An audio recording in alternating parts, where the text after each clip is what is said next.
throughout my years of watching anime based off of video game adaptations, they've always been the good to mediocre at best.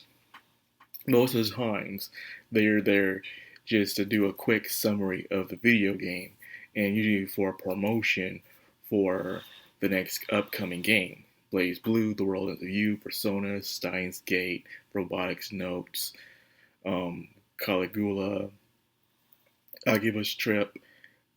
The list goes on. Tons of video game adaptation animes have came out. Some did their own thing, and some, like I said, did a quick summary of the video game story. However, none of them has ever did what Nier Automata is doing.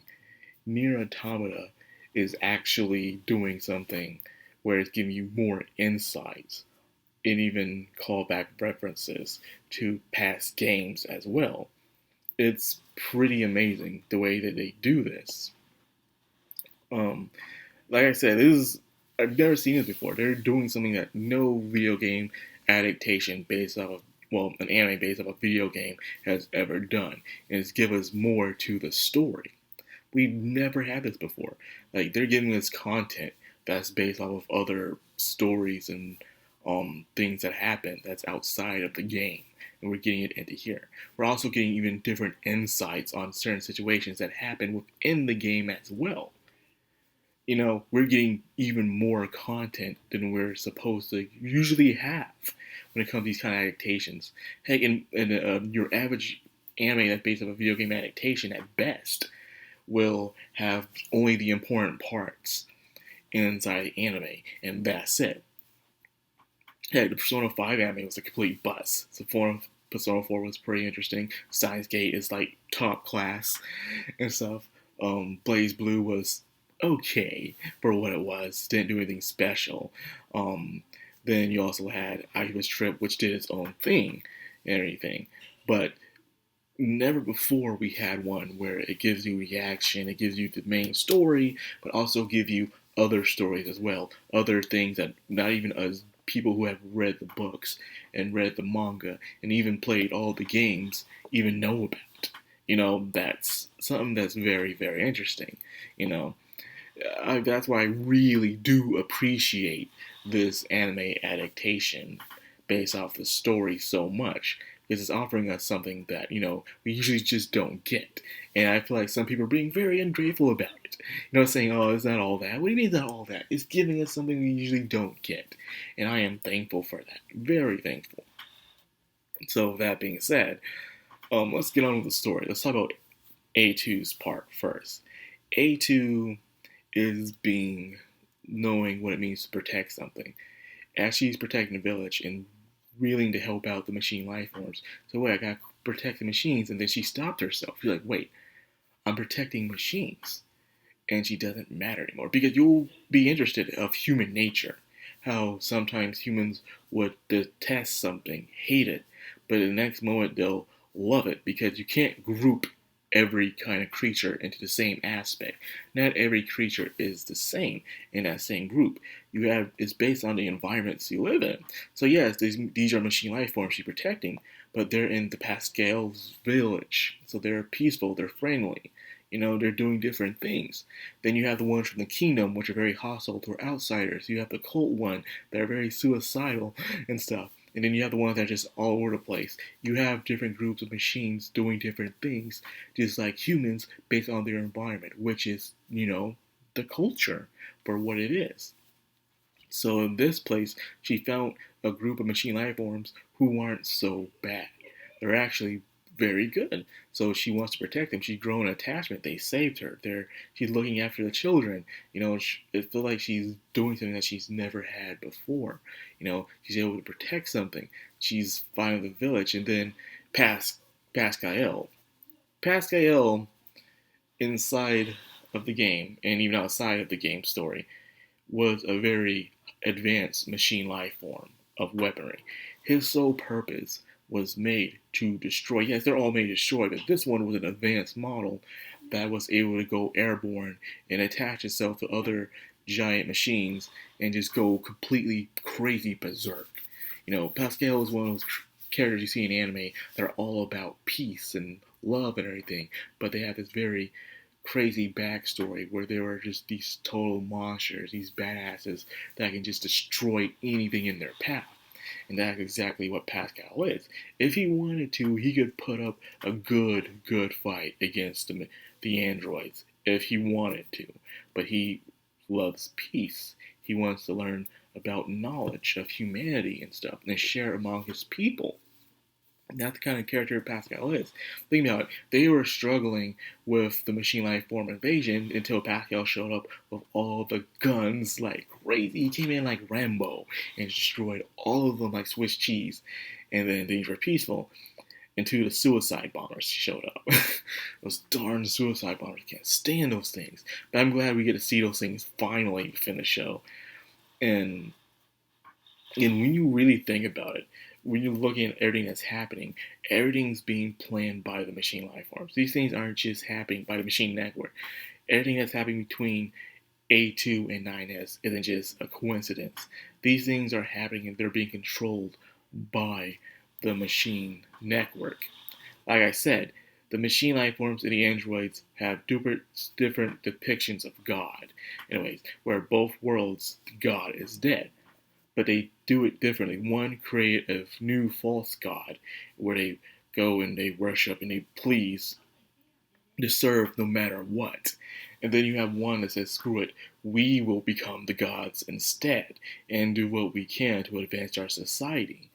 Doing all the experiments and everything. So two different depictions of how people will do if they found out that their god is dead. Keep it under hush, and then completely make up a new one. Say, oh, everything's fine. But the other one is like, no, we're sick of this. We're going to become our own gods, and we'll do what we want to do.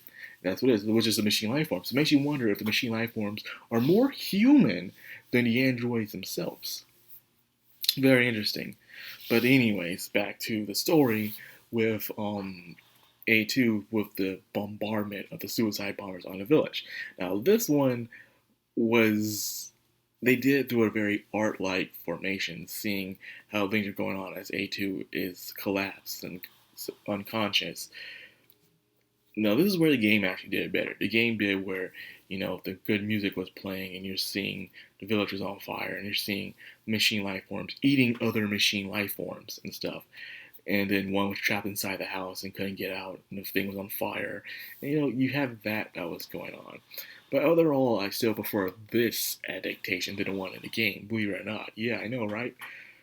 But the children survived. But instead of going to the machine factory, which they went before, the weapons factory, they went to the resistance camp.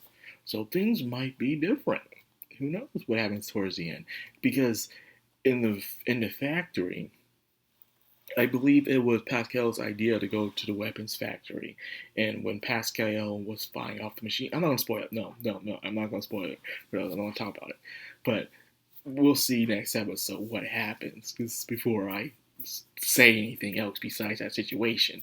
So yeah, they go to resistance camp. So anyways, A2 showed off her berserker form, finally.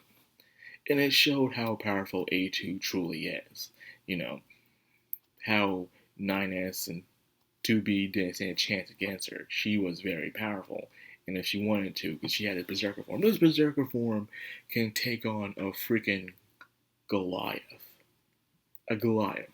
And I actually prefer this fight. Once again, I prefer this fight in the anime than I do in the game. In the game, you're mostly actually can do damage only by using the pod, and then you attack certain parts here and there, and that's all you can do, game-wise, which is understandable. But then again, I've seen other games where you can fight Goliath creatures a much better way than what Nier Automata the game did. So it made the fights kind of boring, in my opinion, when it came to the Goliath fights. But with A2, she was able to freaking go berserk and go one-on-one against a Goliath by herself. Sure, she didn't win, but the fact that she can take on a machine like that through Berserker mode shows how powerful Berserker mode is. But however, the problem is that Berserker mode overheats and then it causes them to collapse and stuff. So they're just lying there on the battlefield, and then more machine life forms will come in and just swarm them up in the end of the day, making what they did completely useless. So it makes you wonder, what's the point of Berserker mode? That's why they stopped the mode. It was discontinued, showing how it was not effective for the android units. Makes sense. So as she was losing, Pascal shows up once again, showing how powerful he can be on his own. If this dude wanted to, he can come back to wreck everything. He had a Goliath unit. Now it's Goliath versus Goliath, and it's freaking awesome. So there goes that. Now let's talk about 9S's side. 9S's side is the boys going more descent managed. Like I said, the machine network is controlling everything. They're making him go to these boxes on purpose. And each time he goes to these boxes, he's losing something of himself. First was his first sin. This is his curse. For next passcode, a curse that he now has. He's in there, and as he goes inside the unit, this one he sees a little reference to the first Nier game.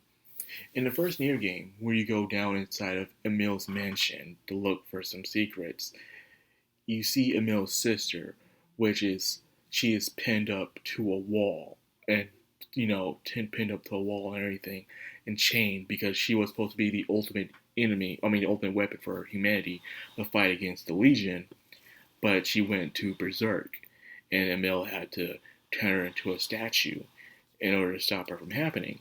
So the machine was wrapped up just like Emil's sister from the original game, if you didn't get that reference.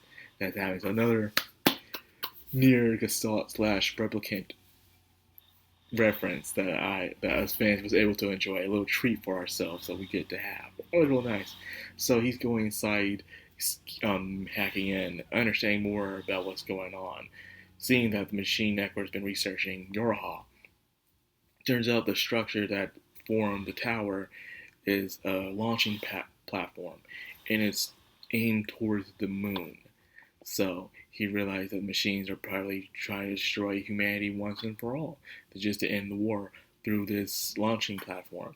He also discovers more about the black boxes, that only Yorha units have black boxes, and the black boxes are made up of used machine cores that you get from the game. If you destroy certain machines, you get machine life form cores and stuff.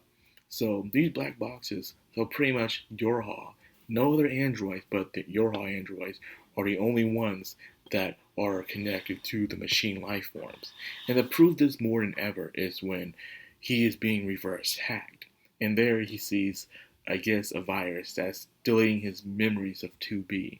So he goes berserk, kills the thing. But he says, these are my treasures. They're mine and mine alone. Those are his precious treasures. Now going back to Season 1, where 9S were a 9 unit, not this 9S, but the original 9 unit, is narrating everything that's happening. And he's narrating how when the machine life forms first turned against their gods, the aliens, they started gathering treasures.